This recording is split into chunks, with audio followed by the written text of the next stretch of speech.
Screen है और उसका इम्पोर्टेंट लॉन्ग क्वेश्चन आज हम कर रहे हैं जो कि है लेंज़ेस लॉ। आपको पता है कि जब भी किसी कॉइल के करीब आप मैग्नेट लेके आते हैं तो उसके अंदर करंट प्रोड्यूस हो जाता है, ठीक है। उसी में आज डायरेक्शन ऑफ करंट के बारे में हम पढ़ रहे हैं कि उसकी डायरेक्शन कैसी होती है। लेंज़ेस लॉ के मुताबिक जो भी करंट इंड्यूस हुआ है उसकी डायरेक्शन ऐसी होगी कि वो उस काज को अपोज करेगी जिसकी वजह से वो प्रोड्यूस हुआ है। डेफिनेशन समझें। The direction of induced current is always such that it opposes the cause that produces it. The direction of induced current in coil लिख लें, ठीक है,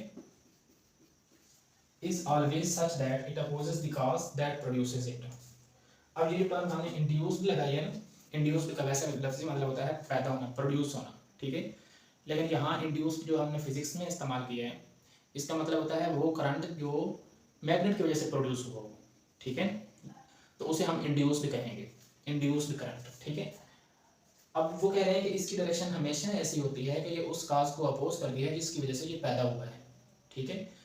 अब मिसाल के तौर पर ये हमारे पास कॉइल है, इसमें करंट प्रोड्यूस हुआ है या नहीं हुआ वो चेक करने के लिए हम गैल्वानोमीटर लगाते हैं, ठीक है। आप इसके करीब मैग्नेट लेके आए, जैसे ही मैग्नेट इसके करीब लेकर आएंगे तो magnetic field lines, magnetic flux very करेगा, ठीक है। मैग्नेटिक फील्ड लाइंस के चेंज होने की वजह से, मतलब मैग्नेटिक फील्ड स्ट्रेंथ में वेरिएशन की वजह से इसके अंदर करंट इंड्यूस हो जाएगा, ठीक है।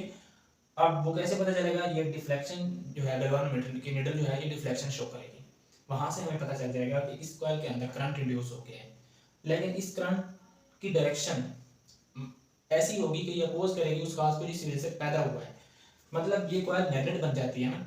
आपको पता है कि जब भी कॉइल में से करंट गुजरता है तो वो coil as a magnet behave करती है, टेम्परेरी मैग्नेट, ठीक है। तो ये जो है इसके यहाँ पर नॉर्थ पोल बन जाएगा, यहाँ पर फार एंड पर साउथ पोल बन गया। अब जैसे ही यहाँ पर नॉर्थ पोल बना है तो आपको पता है नॉर्थ को क्या करेगा, रिपेल। और ये नॉर्थ पोल बना कब से है, नॉर्थ पोल ये उसी वक्त बना है ना जब ये मैग्नेट इसके करीब लेके आए हैं। अगर ये दूर कर देते, ये ना होता तो इसमें कोई करंट ही नहीं था, ना ही ये मैग्नेट था, ठीक है। लेकिन जब आप इसको इसके करीब लेकर आए तो क्या हुआ है, इधर नॉर्थ पोल प्रोड्यूस हो गया। अब नॉर्थ को क्या करेगा, रिपेल, मतलब ये काज को अपोज कर रहा है, ठीक है ना। अब क्या होगा, जब रिपल्शन होगी तो हम इस कॉइल को बैकवर्ड मूव करा लेंगे, ठीक है। लेकिन जैसे कि आप कॉइल को बैकवर्ड मूव कराएंगे तो क्या होगा, अब फील्ड दोबारा चेंज होगा, क्योंकि पहले अगर 50 फील्ड लाइंस एंटर हो रही थी तो अब जब वापस करेंगे तो फील्ड लाइन फिर चेंज होगी, ठीक है। अब फील्ड लाइन चेंज होने से दोबारा इसके अंदर करंट प्रोड्यूस होना है, तो अब इसके अंदर जो मैग्नेट है, मैग्नेट के पोल्स चेंज हो जाएंगे। यानी कि यहाँ नॉर्थ है, साउथ इधर है, तो साउथ इस साइड पर हो जाना है और नॉर्थ इस साइड पर हो जाना है। अब जब हम इसको दूर लेके जा रहे हैं तो अब अपोजिट पोल्स क्रिएट हो गए। अपोजिट पोल्स का मतलब है कि अब अट्रैक्शन होगी, ठीक है। अब ये जैसे ही इन्हें अट्रैक्शन फोर्स महसूस हुई तो मैग्नेट को फिर इसके करीब ले गए, फिर रिपल्शन महसूस होगी, फिर दूर ले गए। तो मतलब हर हाल में इसने अपोज ही करना है।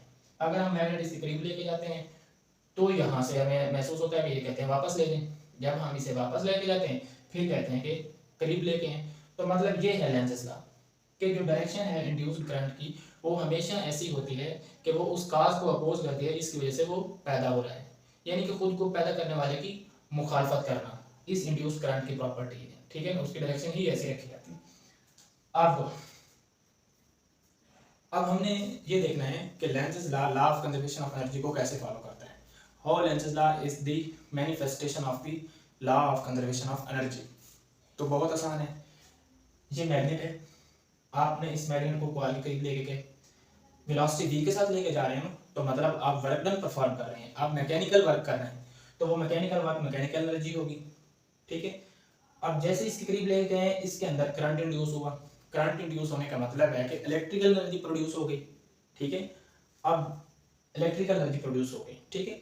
अब उसके बाद फिर आपको पता है कि यहाँ से रिपल्सिव फोर्स होगी, लाइव पोल्स प्रोड्यूस हुए, तो अब रिपल्शन जो होगी तो कॉइल, यानी कि रिपल्शन की वजह से ये कॉइल इधर मूव करेगी ना। क्यों मूव करेगी, आपने नहीं मूव करवाया, बल्कि ये कॉइल खुद ही इस मैग्नेट को दूर रिपेल कर रही है। तो मतलब इलेक्ट्रिकल एनर्जी अब मैकेनिकल एनर्जी में कन्वर्ट हो रही है, तो एनर्जीज की इंटर कन्वर्जन हो रही है, लेकिन टोटल अमाउंट ऑफ एनर्जी जो है वो कंजर्व रहती है। जो एनर्जी यहाँ पर प्रोड्यूस होती है करंट इंड्यूस होने से वो इलेक्ट्रिकल एनर्जी है, और वो क्यों प्रोड्यूस हुई है, इसके करीब लाने से, ठीक है। जैसे ही आप मैकेनिकल वर्क डन करते हैं, मैकेनिकल वर्क डन की वजह से इलेक्ट्रिकल एनर्जी प्रोड्यूस हुई, और जैसे ही इलेक्ट्रिकल एनर्जी प्रोड्यूस हुई, इंड्यूस्ड करंट की डायरेक्शन ही ऐसी होती है कि वो अपोज करती है, तो यहाँ से रिपल्सिव फोर्स होगी। ठीक है, जैसे ही रिपल्शन हुई, ठीक है, तो मतलब क्या है कि इलेक्ट्रिकल एनर्जी मैकेनिकल एनर्जी में कन्वर्ट हुई। वही मैंने लिखा है, एक वो move magnet near the coil, deflection of galvanometer shows the current induced, यही है ना। It means mechanical energy converted into electrical energy. ठीक हो गया।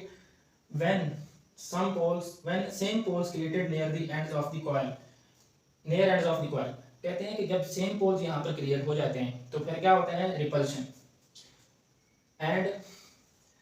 and when same poles created near ends of the coil and magnet, यानी कि coil और magnet के दोनों में यहाँ नियर एंड्स पर सेम पोल्स क्रिएट हो गए, फिर क्या हुआ, देन रिपल्शन इज ऑब्जर्व्ड, फिर रिपल्शन होगी ना। तो रिपल्शन का क्या मतलब हुआ, it means electrical energy converted to mechanical energy but total amount of energy remains conserve. इस तरह हम कहते हैं कि जो लेंज़ लॉ है वो law of conservation of energy को फॉलो करते हैं।